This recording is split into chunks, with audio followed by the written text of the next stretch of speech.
translate English.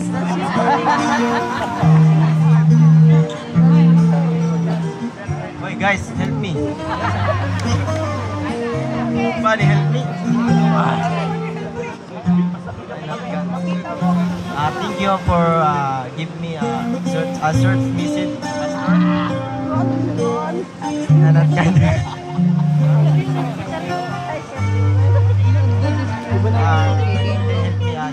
speak that's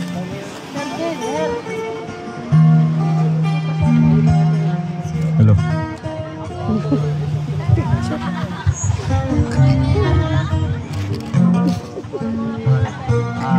My short message this morning. Patakal mo ka picture. Sige, sorry.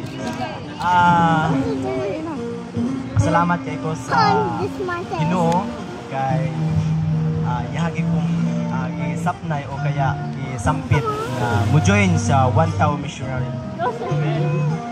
Hello. I'm very thankful to God that He guided me to join the 1000 mm.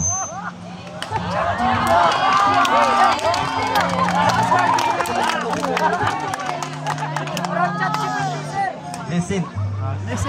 Paminaw. Don't panic. Don't panic. Sorry. Makaingon ko sa akong kaugalingon. I can really say to myself that Dako gyud ang dako gyud ang tabang dinhi sa Ginoo dinhi sa kuwa. O di sa kuwa lang sa inyo po na katawan sa Ginoo.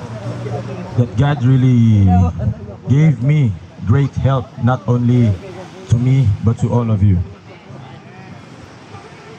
Ngano man kaisgot ko nga dako ang tabang sa Ginoo dinhi sa kuwa. Why? Kay Us. Perfect. Listen. Kay diri na ako nakita, diri na ako na-feel nga na-pray na ako ang mga missionary nga mga army sa Ginoo, dili army sa kalibutanon nga mga Only here I feel and I saw missionaries,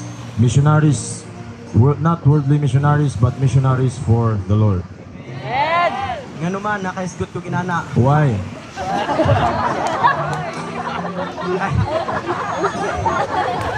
Actually, mga katawan, mga army sa Ginoo,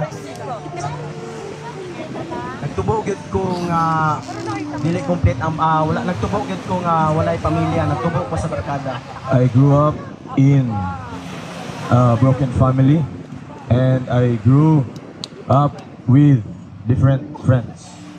Diri na ako na-feel sa missionary Only here I fell in the 1000 missionary.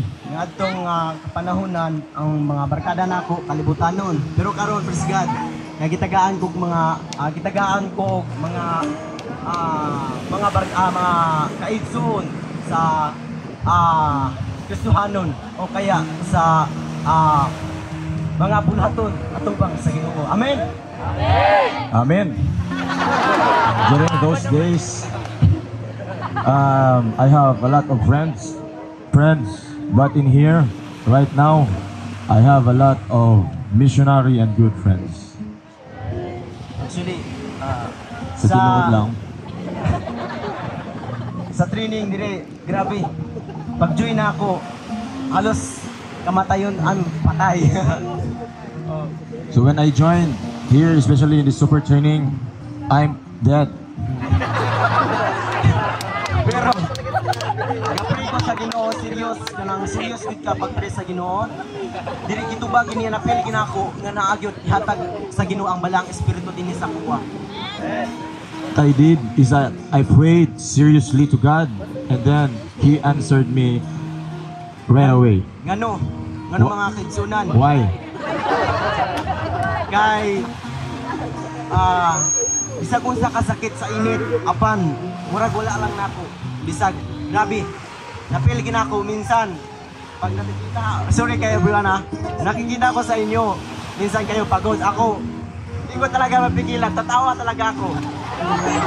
You know, even if the sun is so hot, I cannot feel any kapoy. Because tungod kay ang Ginoo itubagin ang ako ang pagampo diya siya ha. Iya akong tagaan usog, tagaan ko niya balang espiritu. O karon napatunan ako murag gula ra pero nagi sakit sa likod. It's because God answered my prayer that He will give me strength. And right now, I don't feel any pain. Mong tambag na ko inyo mga kaigsunan. That's why I want to say to you, Kung kita mangayo sa Ginoo og balang espiritu, if we will ask God for the Holy Spirit, kita gyud magseryos sa pagpangayo sa Ginoo, dili sa yaga. Kay minsan makita natin sa ating sarili naagyoy mga pagampo, nagampo lagi pero ang una-una nasa kalibutanon. we should always be serious in our prayers. Minsan nakikita natin unlis patay kay tungod kay yaga raman sa pagampo. Wala kitang sige. Okay, again, we should always be serious in our prayers. Pero ang gatong dili pod tanan kinayo sa uban pod nga dikit makaya sa init. Okay, we should always be serious in our prayers. Thank you for Pastor Lead to everyone.